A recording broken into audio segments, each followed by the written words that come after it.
La Sociedad Española de Radiodifusión presenta... Ser... ¡Viva la radio! Podcast. Siempre. Episodio 57. Villanas y villanos. Hola a todos, bienvenidas a un episodio más de Lo Normal. ¿Qué tal, Nerea? Contenta por el análisis que vamos a hacer hoy. En el episodio de hoy vamos a analizar los resultados de las elecciones al Parlamento Europeo con dos invitadas y cómo el avance de la ultraderecha en toda la región se nutre de discursos LGTBI-fóbicos, antifeministas, pero sobre todo profundamente racistas y a veces un cruce de los tres. Y vamos a hablar también de cómo en foros públicos se habla cada vez más y en toda Europa, con menos disimulo, de la supremacía blanca en nuestra zona. Sí, a pesar de los últimos resultados en Francia o en el Reino Unido, no nos engañemos. La tercera fuerza en el Parlamento Europeo representa a la ultraderecha y la agrupación nacional de Le Pen tiene más de un tercio de los votos de los franceses. Vamos ya con el último episodio de la temporada. Lo Normal. El podcast de Antonio Nuño y Nerea Pérez de las Heras. Un podcast normal.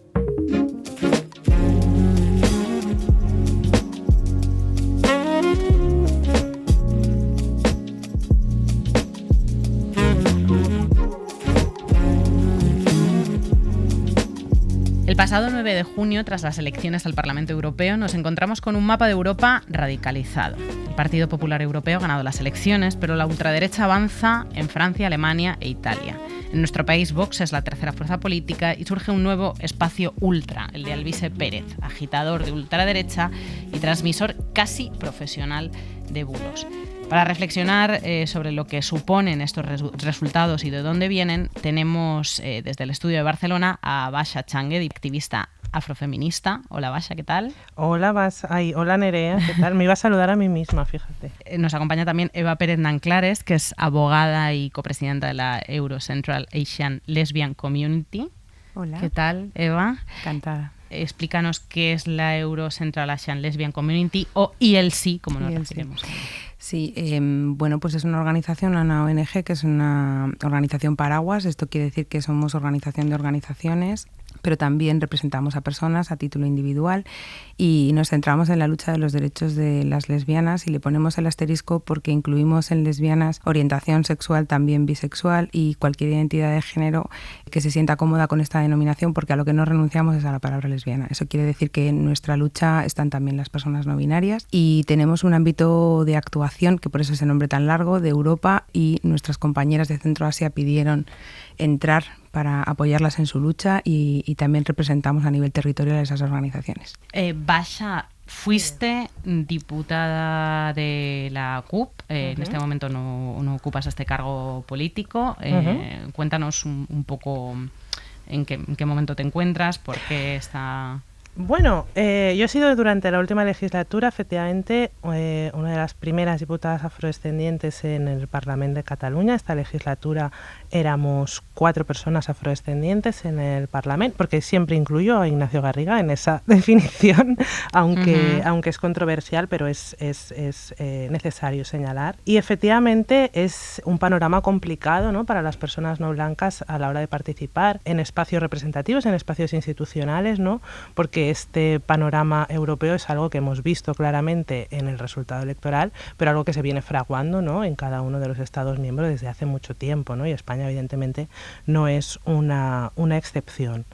Sí, que hemos visto en el resultado, decías, de las europeas, hace poco comentabas que pintaban un panorama de una Europa blanca, que quería seguir siendo blanca, ¿no?, que quiere ser una Europa supremacista. Absolutamente. Hay que mirar al pormenor también, porque la lectura general evidentemente es que Europa quiere seguir siendo blanca, quiere seguir negando su realidad racial y su realidad cultural, ¿no? Aunque en España evidentemente la deriva no tiene tanto que ver con esta cuestión racial referente al color específicamente, sino a una cuestión cultural, ¿no? Y este nacionalcatolicismo de herencia franquista, de herencia imperial, etcétera, etcétera, ¿no?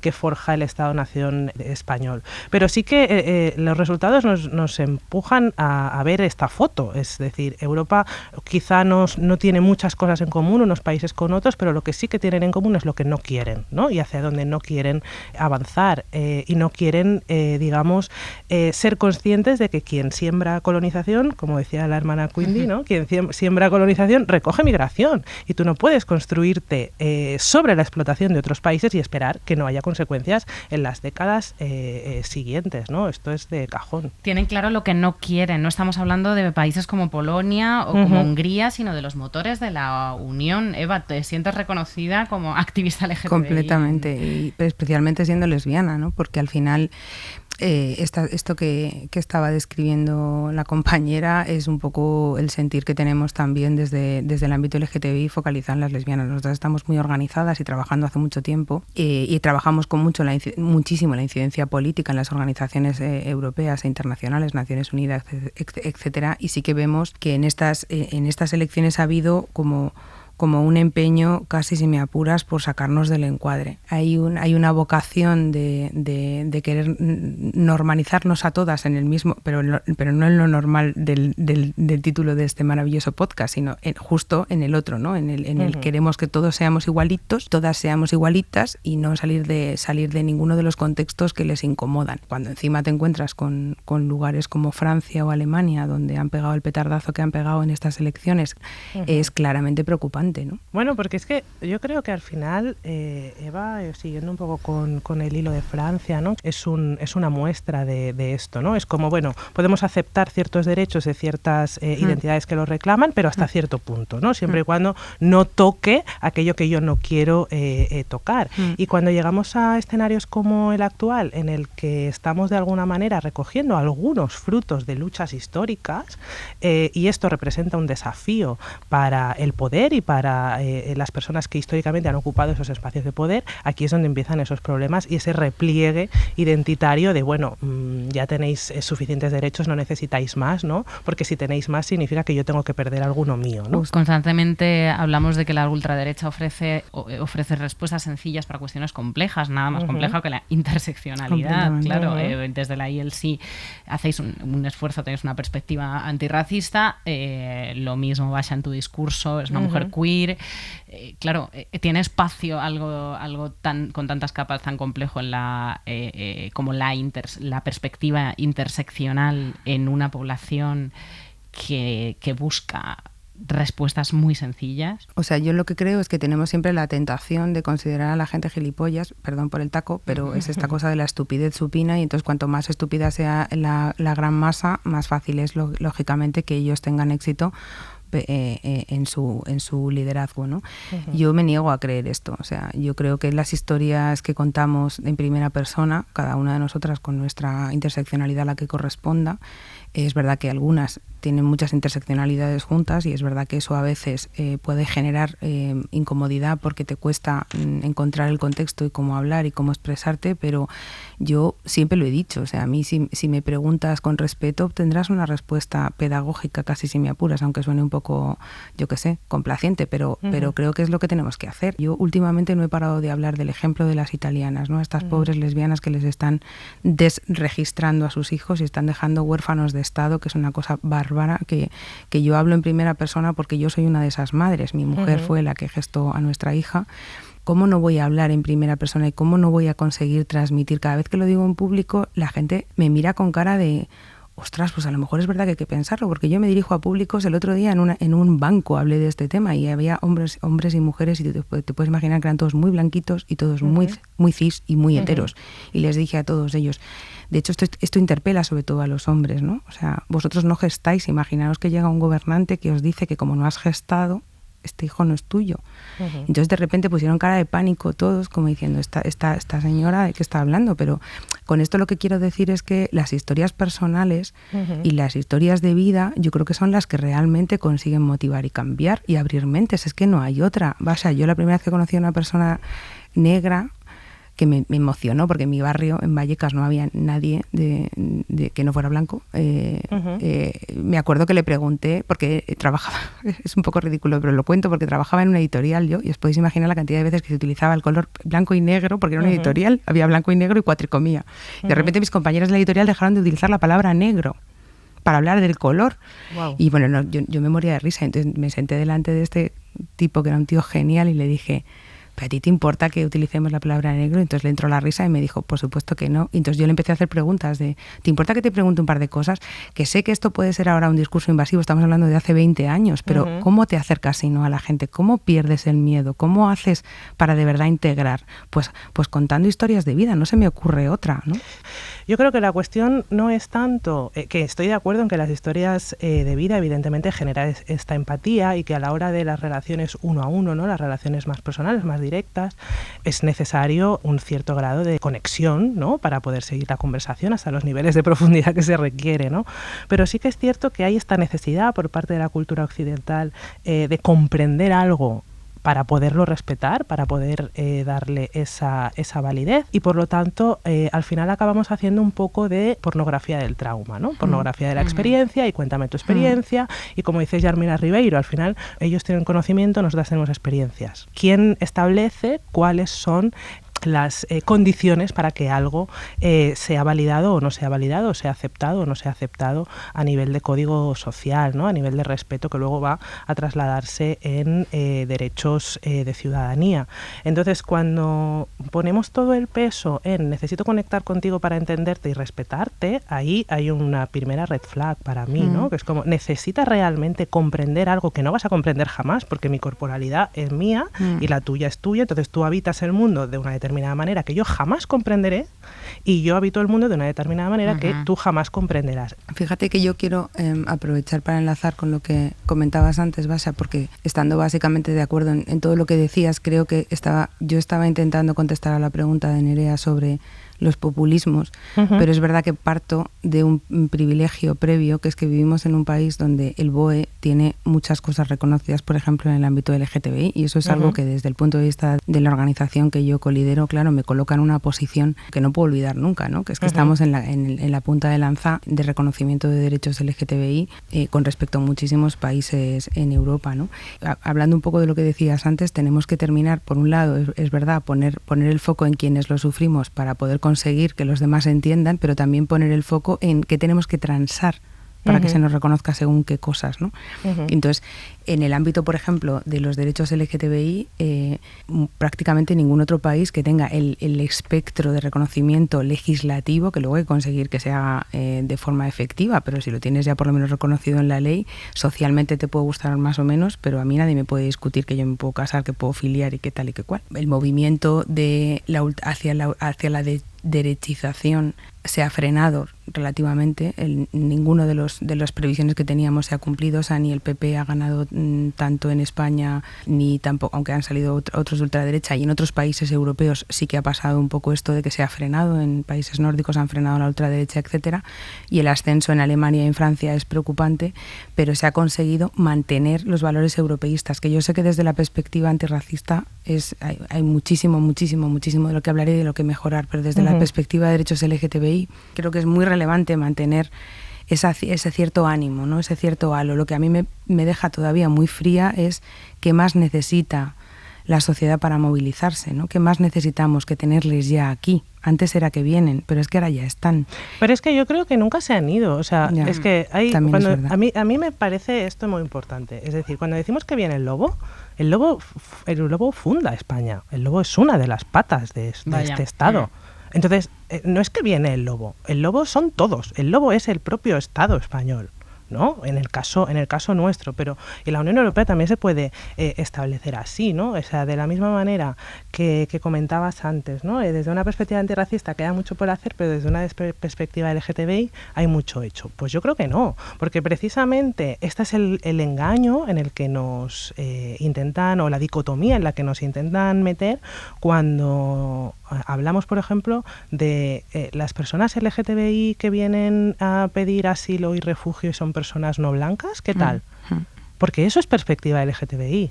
No existe el sexo sin la racialización, ¿no? Son cosas que están entrelazadas. Entonces, si tú no tienes un marco de protección para las personas más desprotegidas de todo el sistema de explotación, no tienes nada. Y que bueno, la intersección está en la vida de la gente, y hay quien ha intentado, la gran sorpresa en nuestro país de estas europeas han sido los tres escaños del Ultra Alvise, que en su discurso decía lo siguiente: homosexuales que sufren la homofobia de manadas extranjeras y mujeres que sufren las violaciones y agresiones sexuales de esas mismas manadas, y todos aquí lo sabéis. Claro, Eva, que se utilice al colectivo, se instrumentalice. Esto se llama homonacionalismo y feminacionalismo. Es tremendo. Este concepto no lo conocía, pero gracias. Es lo que hace Israel también. Sí, exactamente. Me ha venido a la cabeza Israel con Palestina para mezclar las churras con las merinas y sacar la conclusión que te interese. A mí me escalofría. Reconozco que me cuesta mucho escuchar esto y no ponerme a pegar puñetazos y gritos porque me parece, bueno, pues lo que es, ¿no? Me parece una bazofia, y me parece además que sí que contribuye a hacer todo esto que es lo que decías antes tú, Nerea, ¿no? De dar respuestas simples a cosas complejas. Ya nos gustaría que el tema antirracista y que el tema de derechos LGTBI, cuando encima se interseccionan, como bien estaba contando Basha, con personas que vienen buscando asilo para salvar sus vidas, fuera algo sencillo, ¿no? Ya nos gustaría que fuera algo sencillo de resolver, y no lo es, ¿no? No, básicamente hay que seguir siempre luchando, y hay que hacerlo colectivamente, porque evidentemente pues las fuerzas se agotan, los días tienen las horas que tienen, ¿no? Y siempre hay que hacer relevos a las compañeras y esa red, ¿no? Yo creo que ahí está el punto también muy importante, cuáles son las redes que se tejen, esas alianzas, para que entre todas, poniendo una parte, ¿no? Puedan seguir saliendo las cosas adelante. Uno de los resultados más alarmantes ha sido la subida de Alternativa por Alemania, que son directamente filonazis. Son tibios respecto a cómo hablan de las SS, por ejemplo. El perfil de votante de los partidos de ultraderecha, tanto en Alemania como en otros países de Europa, es un hombre joven, que principalmente está sublevado, enfadado por movimiento feminista y de derechos LGTBI, y que también compra este discurso sobre la amenaza que suponen los inmigrantes. ¿Cómo se puede recuperar a estas personas? ¿Se les puede sacar? Porque muchos vienen de bolsas de abstencionismo también, coincide que estos votos salen de lugares donde hay mayor desempleo, no vienen de rentas demasiado altas. Entonces, claro, yo os pregunto, porque es una pregunta que me hago yo también, ¿cómo recuperamos a estas personas, si es que es posible recuperarlas, cuando les ha calado tanto un discurso racista, LGTBI-fóbico y antifeminista? Tú primero, Basha. Yo creo que tenemos que creer profundamente que es posible. Es decir, si no creemos que es posible, vámonos a casa. Vámonos a casa. Vamos a casa a llorar. A lo que sea. No, pero es posible y es imprescindible, porque es que tenemos convivimos que creer, ¿no? son chavales de 20 años también. Exacto. O sea, es que, a mí me gusta mucho el trabajo de María Mecava, que es una feminista negra abolicionista de Chicago, que es organizadora comunitaria, y tiene un libro fantástico que se llama Lo que haremos hasta que nos liberemos, ¿no? Y uno de sus capítulos se llama La esperanza es una disciplina. Entonces, esta frase, que la repitió hace poco Angela Davis aquí en la literal, la citó hace poco. Esto es muy importante. De hecho, yo esta frase la tengo como fondo de pantalla en mi tablet, porque es muy importante no dejarnos llevar por esta desesperación, que es evidente. O sea, la situación es muy compleja, pero tenemos que creer que es posible revertirla, como mínimo de cara a las generaciones que suben, ¿no? Yo creo que el clima de desafección del estadio capitalista en el que estamos, ¿no? La fase capitalista en el que estamos, evidentemente genera esto, porque ya no hay suficiente para vivir dignamente en el norte global, ¿no? No hay suficiente para vivir con tu fuerza de trabajo, con tus horas, ¿no? Con tu sueldo de tus 40 horas, etcétera, etcétera, etcétera. Ya no da. Porque el mercado ya no se rige por la producción, ¿no? de materiales, sino pues por datos, por convertirnos a todos en consumidores masivos, etcétera, ¿no? Entonces esto genera la sensación de que nunca vas a tener suficiente, nunca vas a poder, ¿no? Vivir con aquello que eres, con aquellos ingresos que eres capaz de generar. Entonces, cuando de ante esto hay ciertos colectivos históricamente marginalizados que están llegando al centro de la situación, al centro del debate público, y esto significa que hay que redistribuir para que todas tengamos. Entonces aquí es donde salta la figura del señor blanco cisetero enfadado. Y esto a la juventud le cala muchísimo. O sea, yo creo que hay una polaridad también importante, ¿no? Porque los que suben revolucionarios también suben muy revolucionarios, ¿no? Pero los que suben radicales a la derecha, digamos, también es como muy intenso todo, ¿no? Y creo que tenemos que creer que es posible cambiarlo a través del cambio generacional. Yo creo que la urgencia del hoy, la urgencia del consumismo capitalista también nos empuja a creer que todo debe ser inmediato, ¿no? Con esta necesidad de satisfacción inmediata de pues yo hago algo y entonces se soluciona, ¿no? O sea, acción, reacción, etcétera.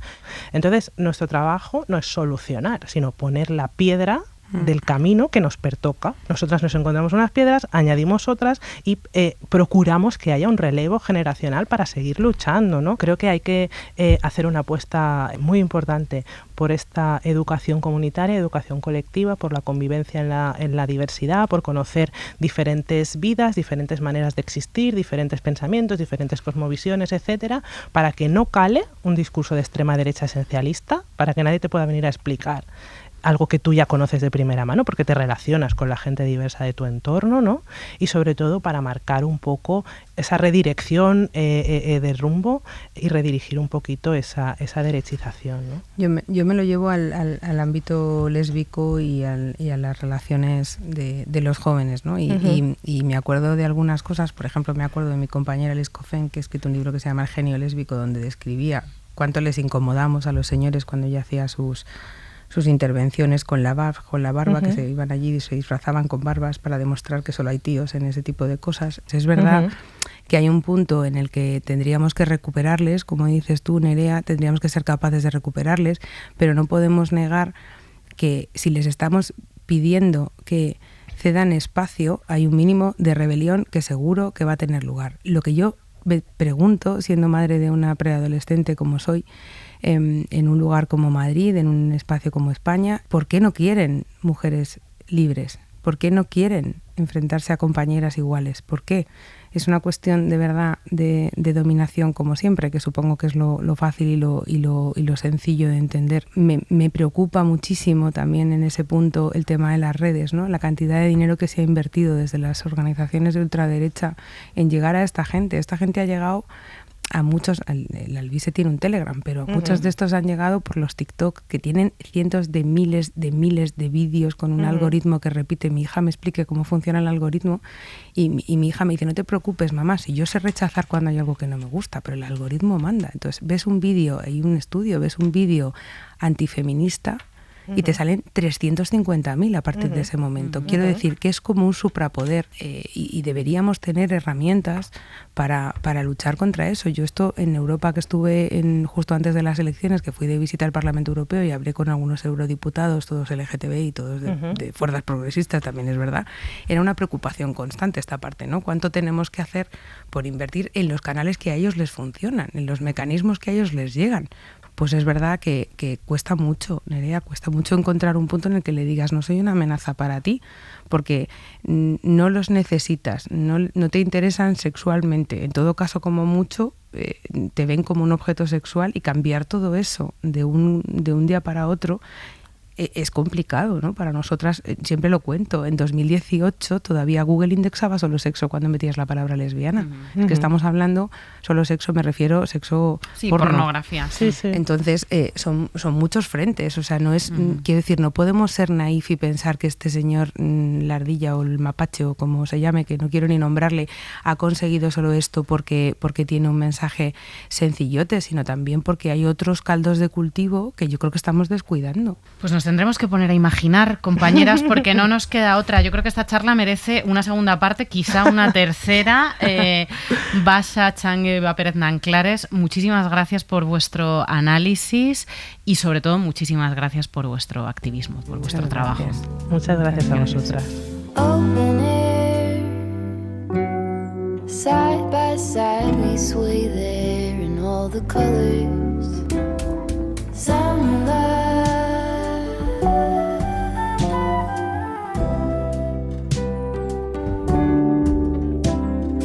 lonesome love. Lo normal. Un podcast normal. Me busco los pesos, I go ape shit. Tip me, manda los cuartos. Pago mis biles sin salir del cuarto. Los viejos se me ponen que parecen de infarto. Todos son clientes en la zona de reparto. Friki, tírame al Vemo. Yo me toco, ellos pagan por verlo. Bendecida porque sé moverlo. Lo tengo como quiero tenerlo. Webcam honey, bad girl bunny. Scam these dummy for my it girl money. No sospechan, están clueless. De los casi 60 episodios que lleva este podcast, hay una invitada por la que teníamos una especial querencia. Quien la ha visto encima de un escenario sabe por qué, y quien ha escuchado sus canciones también. Su vida tiene muchos puntos de inflexión, pero seguramente uno de los más importantes fue el que vivió cuando lanzó junto a Bizarrap el volumen 51 de sus sesiones. Hasta entonces, Villano Antillano era un artista que se estaba abriendo camino. Desde entonces es una estrella mundial. Desde hace unos días podemos disfrutar de su segundo álbum de estudio, Miss Misogyny. Villana, ¿qué tal? Encantada de estar aquí, ¿cómo estás? Tenemos la impresión de que con tu anterior álbum, La Sustancia X, contabas y cantabas el camino que te había llevado hasta aquí y que con este Miss Misogyny te presentas tú y reivindicas quién y cómo eres. ¿Es más o menos así? Pues mira, yo pienso que ambos volúmenes de trabajo como que tienen mucho de mí, pero Miss Misogyny está muy arraigado a, yo creo que mi paso por una industria enteramente no preparada para recibir a una mujer como yo y todas las cosas que he tenido que bregar. Así que literalmente es eso, como puntualizar toda esta misoginia y todas estas observaciones que se ven y que a la gente les encanta consumir. Es además un trabajo en el que apuestas por el empoderamiento de la mujer. Siempre, siempre. A pesar de que se llama Miss Misogyny.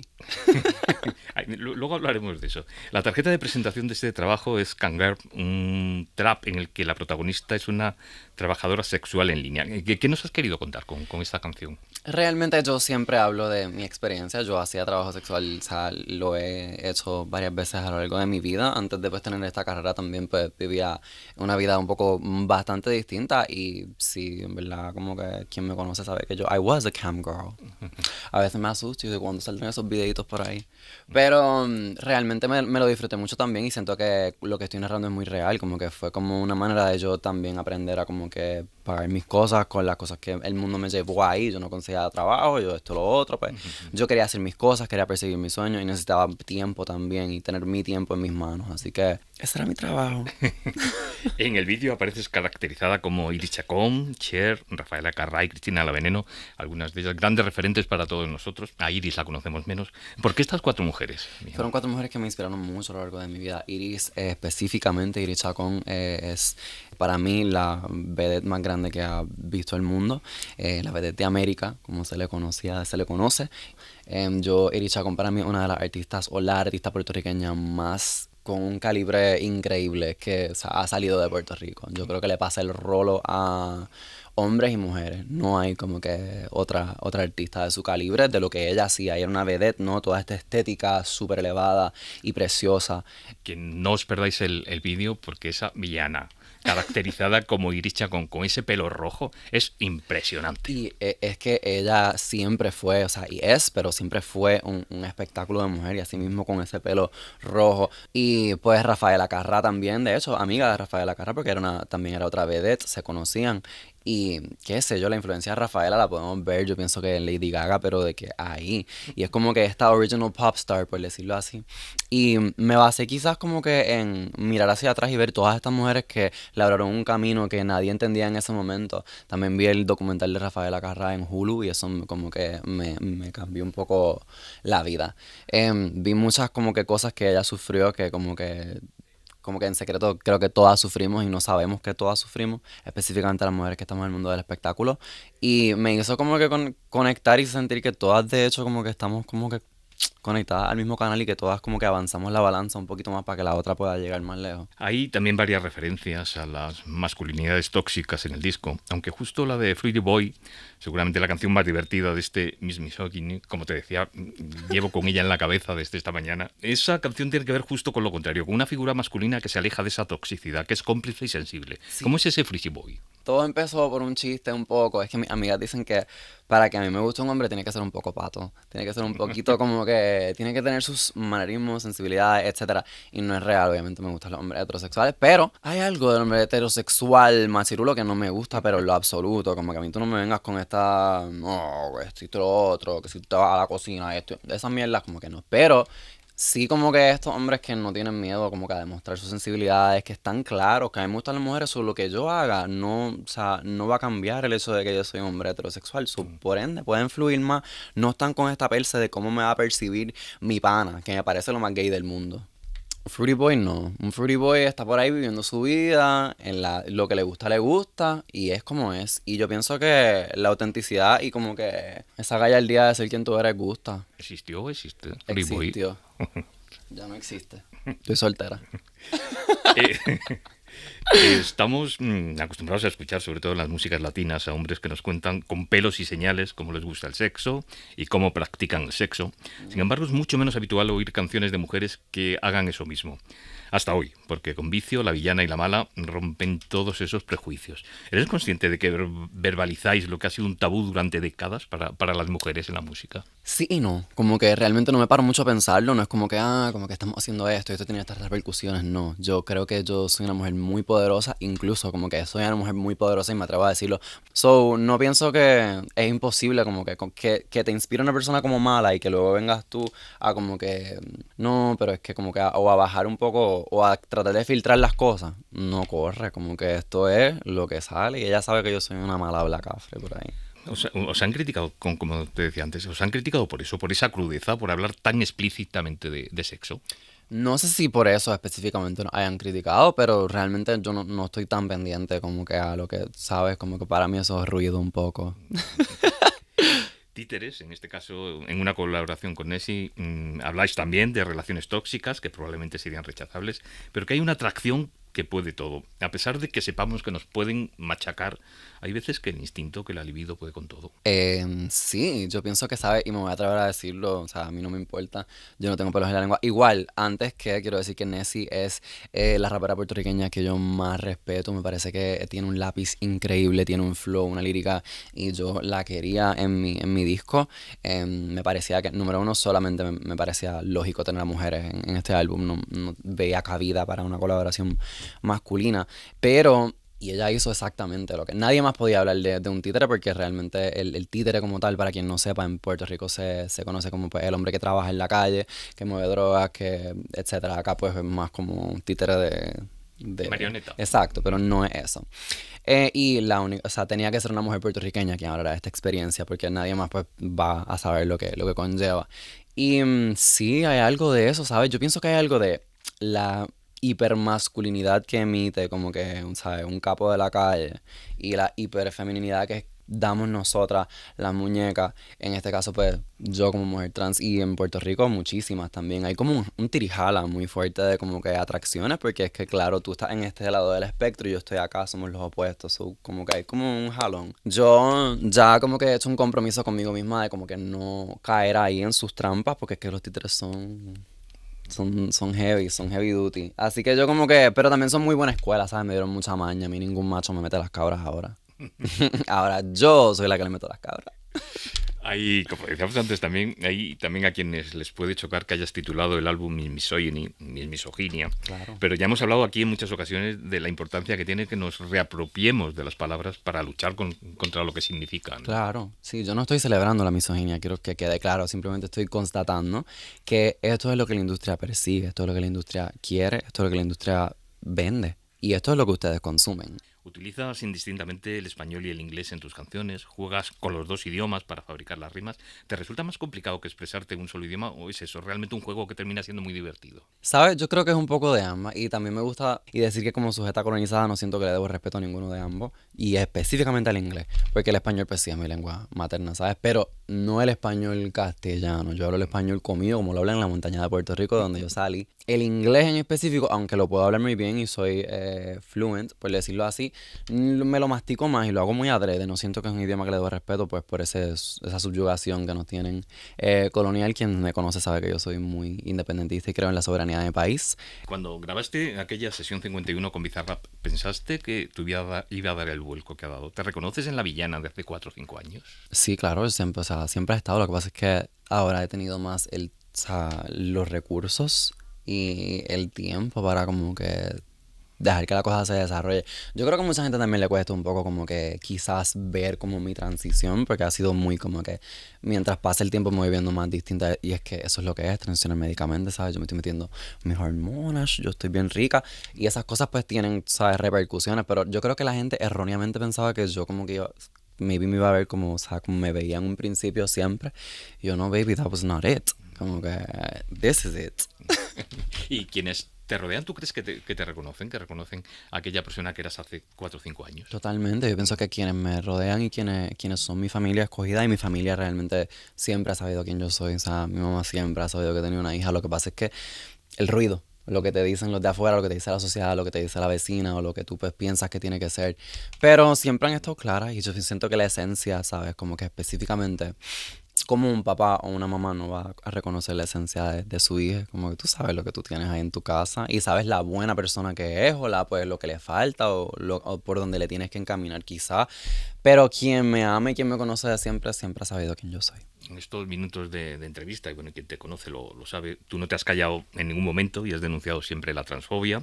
Aquí en España estamos viendo un movimiento que viene no solo de los círculos conservadores, sino también de determinada izquierda, que está recuperando esa transfobia. ¿Es un fenómeno español o crees que está pasando en todo el mundo? Está pasando en todo el mundo. Pienso que la comunidad trans por alguna razón se ha convertido en el chivo expiatorio de todos estos hombres heterosexuales que cometen un montón de loqueras y abusos. Yo nunca he leído un titular de una mujer trans que haya literalmente, o sea, acosado, abusado, se haya metido a hacer las cosas que dicen que hacen. Sí los leo todas las semanas de hombres pederastas de la iglesia que abusan de niños y padres de familia que violan a sus propias hijas, ¿sabes?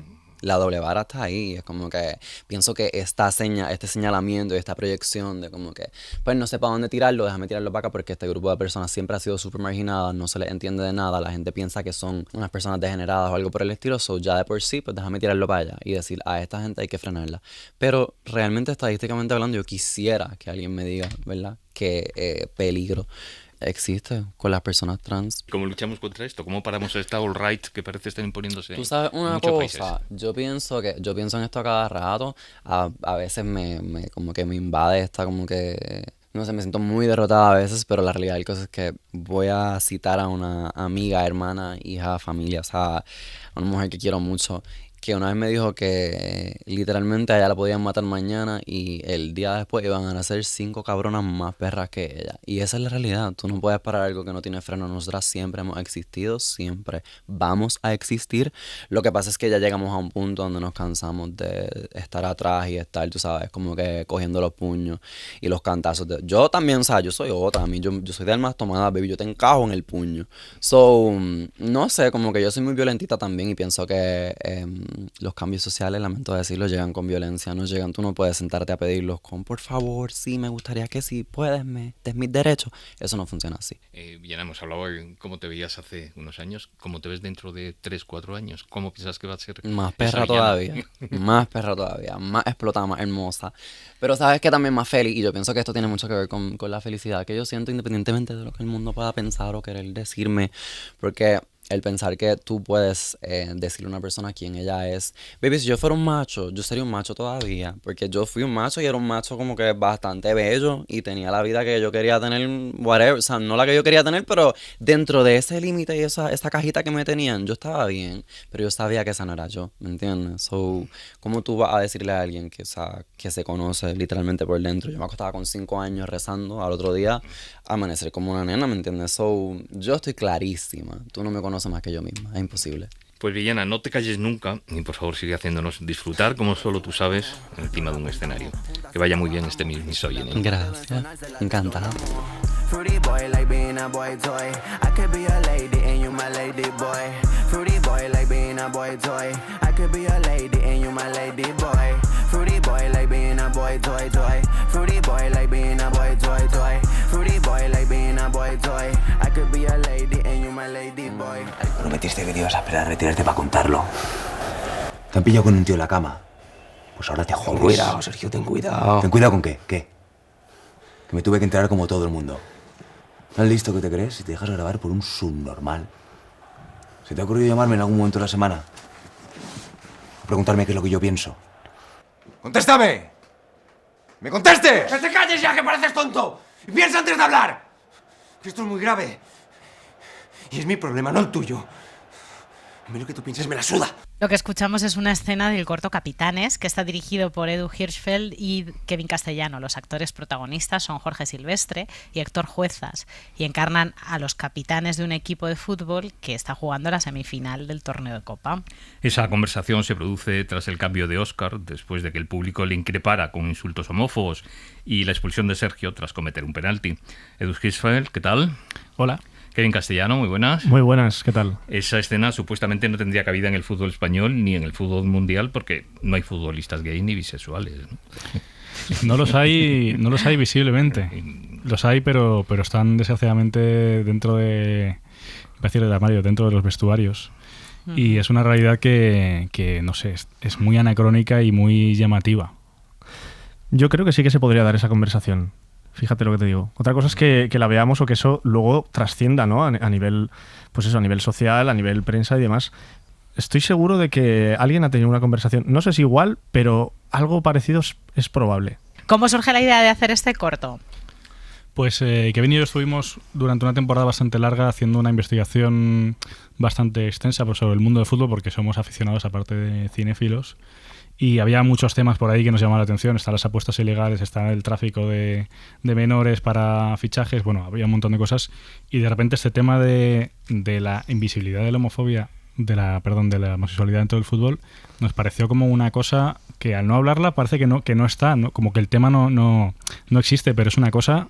Como es un poco demoledor de repente ver esto. Sí, y sobre todo yo creo que es curioso porque al final yo creo que en España estamos bastante avanzados en cuanto a mentalidad y parece como que el fútbol se ha quedado ahí como un poco encapsulado en el tiempo, ¿no? Esto lo hablábamos mucho. Sí, porque parece que en otros deportes los armarios se van abriendo, pero en el fútbol no hay forma, ¿no? Total. Yo creo que es porque el fútbol también es como el deporte rey, ¿no? Y por eso también ese miedo también a que los deportistas salgan. Luego en categorías inferiores de fútbol sí que hay futbolistas que han salido del armario que están reconocidos, ¿no? Como homosexuales.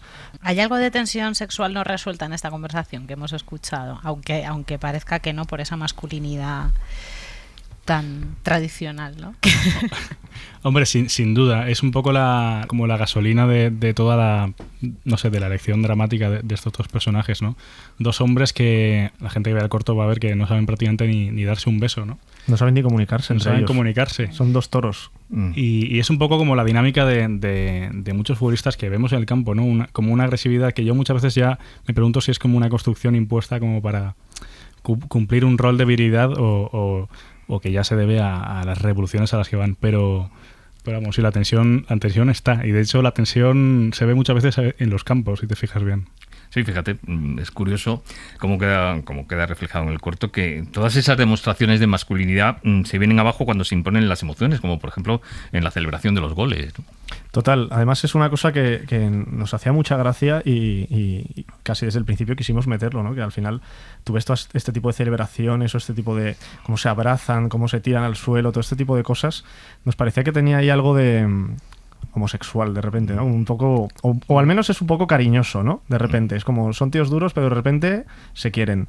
Total, porque las imágenes de celebración tú les quitas la ropa de los celebrantes y lo que resulta es un homoerotismo bárbaro, ¿no? Una orgía prácticamente. Total, de repente parece lo que queríamos que pareciera, que es que parezcan pinturas grecolatinas ahí, ¿no? Que parezcan obras clásicas, ¿no? Donde se veían ahí a los cuerpos perfectos, sí, además entrelazados. No solo eso, sino que el tratamiento de las imágenes en las retransmisiones nos parece bastante erótica también. Se utiliza como mucho estos planos en cámara lenta, ¿no? Como hacía Leni Riefenstahl ahí en los documentales de las Olimpiadas, como una cosa, casi como un ensalzamiento del cuerpo. Y es verdad que cuando lo descontextualizas, de repente está muy claramente. ¿Por qué elegís un paso doble, justo un paso doble para desencadenar el numerazo final del Pues corto? mira, nos hacía mucha gracia esto del paso doble. Y no sé, siempre ahí investigando, ¿no? Vimos que, pues eso, en los años 30, en los años 40, como la figura de masculinidad suprema eran los toreros, que eso luego, cuando el fútbol se puso de moda, pues pasaron a ser los futbolistas, ¿no? Entonces nos hacía como un poco de gracia como jugar con esa cosa, ¿no? De contarlo desde ahora, pero como unirlo de alguna forma con el mundo taurino, ¿no? Nos parecía que tenía como mucha relación, y más siendo que el paso doble se llama Gallito, o sea, nos parecía perfecto. Hay claramente una coreografía en esas escenas finales. ¿Son bailarines quienes la protagonizan? Sí, son bailarines. De hecho, esto es una idea que en realidad estuvimos hablando con Isaac y La Cuesta, que estuvo al principio del proyecto ayudándonos un poco, y nos dijo, ostras, en vez de buscar actores así que estén fuertes y parezcan futbolistas, igual que sean bailarines puede ser interesante. Estuvimos pensándolo y finalmente tomamos la decisión por eso, porque al final físicamente son muy parecidos, pero se mueven mejor. Gente que tiene mucha sensibilidad a la hora de moverse, y nos parecía muy guay de cara a hacer una coreografía, pues coger a bailarines. Días antes de la Eurocopa se extendió el rumor de que varios jugadores de la selección alemana iban a salir del armario conjuntamente, ¿no? Esto no sucedió finalmente, pero ¿podría suceder en algún momento? ¿Puede terminar abriéndose la puerta del vestuario? ¿O la presión conservadora pensáis que va a seguir impidiendo que esto termine pasando? Esto en algún momento va a explotar, simplemente porque llega un momento que la brecha entre el mundo del fútbol profesional y de la sociedad es tan grande que ahí, en ese agujero, se tiene que caer algo. Hay que pensar que si los jugadores no salen del armario es porque no encuentran fuera el apoyo suficiente. Entonces, simplemente, si los clubes y toda la gente que está implicada se pronunciaran de una forma normal y abierta, sería tan fácil. También tenemos, no sé, muestras recientes como lo de Mbappé, ¿no? Que de repente se posiciona ahí un poco políticamente y ya le cae le cae la del pulpo. Ni siquiera puedes opinar en nada que tenga que ver fuera de todas las opiniones que tenga que ver con cosas externas al fútbol, parece que apenas se permiten. Entonces, eso también yo creo que sigue perpetrando que sea algo súper hermético. Pero fíjate, en relación a esto que decías, Edu, es curioso porque el único jugador profesional de fútbol que ha salido del armario en nuestro país, Alberto Lejarra, afirma que, salvo excepciones, no ha recibido ningún tipo de reacción homófoba. ¿Estamos presuponiendo tal vez que vivimos en una sociedad más homófoba de lo que en realidad lo es? La sociedad está mucho más avanzada de lo que se hace ver. Lo que pasa es que, como siempre, la gente que grita maricón en un campo hace más ruido que la gente que no lo hace. Sí, yo creo lo mismo, ¿eh? La gente radical siempre, aunque sea un grupo pequeño, hace mucho ruido. Pero en cambio son muchísimas las mujeres futbolistas que se han mostrado claramente lesbianas o bisexuales, o que salen públicamente con sus parejas mujeres. ¿Por qué creéis que hay esa diferencia entre el fútbol masculino y el femenino? ¿Tiene que ver con esta relevancia de la que habláis? Yo creo que es que hasta hace poco a nadie le importaba el fútbol femenino a nivel social, y por eso tenían esa libertad. Pero yo creo que está muy bien justamente ahora que se le haya dado esta importancia, pues yo que sé, desde que la selección femenina ganó y demás. Ha tenido mucho boom. Yo creo que el fútbol femenino está muy bien, porque creo que ellas van a facilitar también que se pueda visibilizar y que, no sé, que empujen un poco a los hombres de la liga masculina también a hacerlo. Oye, ¿qué reacciones habéis observado entre los espectadores de vuestro corto? ¿Habría alguno que otro que podría estar en la grada que aparece al comienzo? Las reacciones son muy dispares. La que más se repite, que nos ha hecho mucha gracia, es la risa nerviosa. Se produce una tensión, bueno, al venir de ver unos futbolistas claramente comportarse como ellos y en una realización televisiva, de repente darse un beso, empezar a quitarse la ropa y a acariciarse. Hay como una tensión ahí que, en cuanto hay un pequeño momento de distensión, la gente se reía de forma nerviosa, casi como una forma de exorcismo. Sí, total. Y bueno, también en la segunda proyección hubo un señor que se salió de la sala. Se fue diciendo, esto no es fútbol. Pero bueno, yo qué sé. Él se perdió el final. Claro, eso no era lo mejor. Era cine. Era cine, claro, exacto. Edu Hirschfeld, Kevin Castellano, que le vaya muy bien este Capitanes. Muchísimas gracias. Chao, chicos.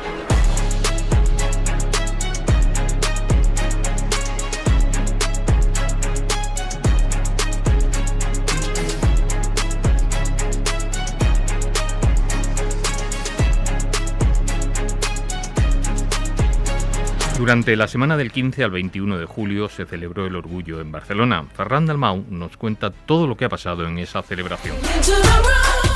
Barcelona es una de las ciudades con más tradición LGTBIQ+, con zonas como el conocido como Gaia Eixample, en el centro de la ciudad, un conjunto de calles donde abundan las opciones de ocio centradas en público de este colectivo. En los últimos años ha crecido una nueva tradición, la de festejar el Pride por todo lo alto. Este 2024, con un recorrido renovado y mucho más céntrico, ha llegado a congregar en un mismo día hasta 120.000 personas. Recorrido renovado, aunque la reivindicación la misma de siempre. Que todo el mundo tiene derecho a amar, todo el mundo tiene derecho a ser amado y que nadie lo juzgue. Reclamar lo que debería ser evidente, pero que parece que no siempre está claro, y más con el retroceso de derechos en algunos países europeos. Todavía quedan muchísimas cosas por hacer. Entonces, aunque hemos conseguido derechos, todavía tenemos la amenaza de la ultraderecha que quiere quitárnoslos, con lo cual es importante, imprescindible. Es por ello que este año la campaña del Pride se ha querido centrar en el futuro, y en concreto en el futuro de los más jóvenes, de los más pequeños. En la ciudad han aparecido las últimas semanas carteles con las palabras maricón o travelo. No eran carteles para atacar al colectivo, sino para concienciar de que los más pequeños en el colegio deben recibir una educación abierta que les haga entender por qué está mal usar esas palabras. Que hi ha un fracàs total i absolut del sistema educativo. Hay un fracaso total y absoluto del sistema educativo, nos contaba Eugeni Rodríguez, uno de los activistas anti-LGTBI-fobia más veteranos del panorama catalán.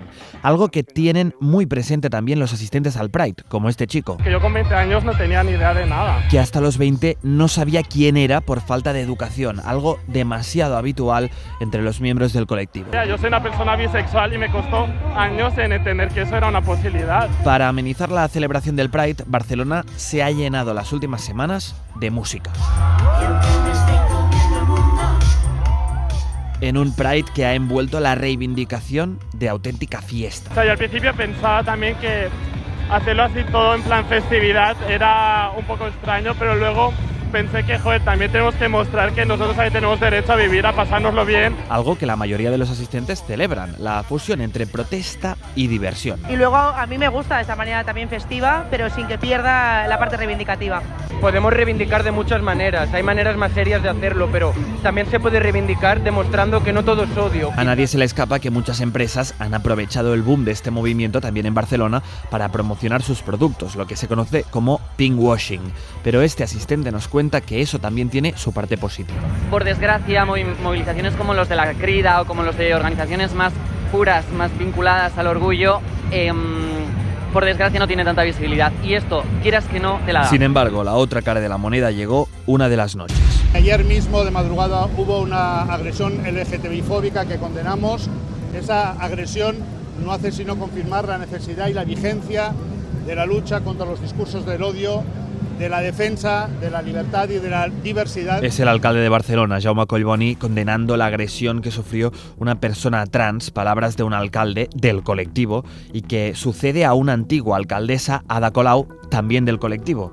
Es Colau en la SER, en Hora 25. Ni un paso atrás. O sea, yo como mujer bisexual que me reivindico del colectivo LGTBI, sea o no sea alcaldesa, haga o no haga política institucional. Ni un paso atrás. El mismo ni un paso atrás que usó la consellera de Igualdad, Tania Verge, para condenar esa agresión transfoba. Catalunya és refugi dels drets LGTBI i els milers de persones que avui som aquí li diem molt clar a l'extrema dreta que no farem ni un pas enrere. Una agresión que nos hace recordar la importancia de esta lucha.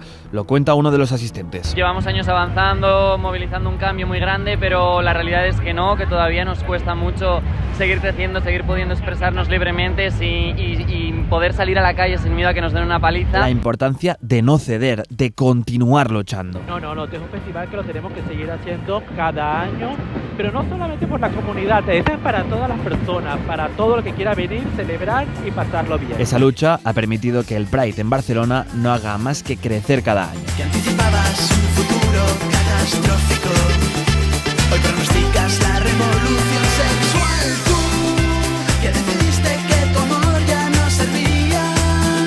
Durante 2 meses hemos estado celebrando el orgullo a lo largo y a lo ancho de la geografía española. Le hemos pedido a Julio del Valle, director general para la igualdad real y efectiva de las personas LGTBI, que hiciera balance. Él firma la columna del último episodio de la temporada. Ahora que estamos ya acabando el mes de julio y estamos terminando también los orgullos, la valoración que hacemos es muy positiva. Cada vez hay más orgullos, cada vez más, especialmente municipios pequeños, quieren celebrar esa diversidad, esa igualdad vinculada a la diversidad y a las personas LGTBI en cualquier rincón y esquina de España. Eso es un reflejo también de la posición de la sociedad española y de la Ley 4/2023 aprobada el año pasado, que amplía y da más sustento a las personas LGTBI en sus territorios. Especialmente este año lo hemos celebrado porque por fin los derechos de las personas LGTBI no se quedan a las puertas de las empresas, sino que los derechos entran a las empresas. Cualquier persona va a ser considerada por su talento y no tanto pues por su orientación, identidad o su expresión de género, que es lo que venía sucediendo a veces hasta ahora. Creo que va a ser un salto cualitativo, así nos lo ha reconocido también ILGA, y nos sitúa en el 4º puesto del mundo en relación a la situación que tienen las personas LGTBI. No todo es tan triunfante, no todo es tan positivo, creo que tenemos mucho también por trabajar. Hemos visto que ha habido ayuntamientos incluso que no han sacado sus banderas, el orgullo de esa ciudadanía, de las personas LGTBI, de esa ciudad o municipio, pues yo creo que es algo a corregir en un futuro. Creo que los derechos LGTBI son derechos humanos, así lo entendemos todos y así lo tiene que entender toda la sociedad española, y para eso necesitamos a todas las administraciones públicas.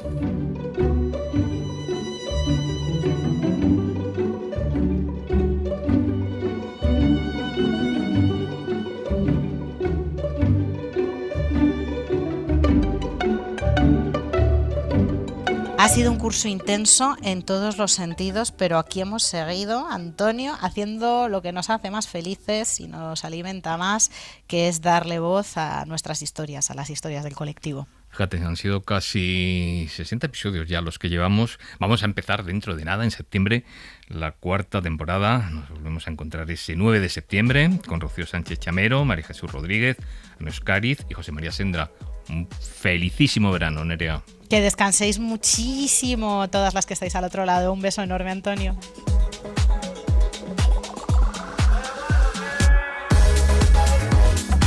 Lo normal es una producción de Ser Podcast.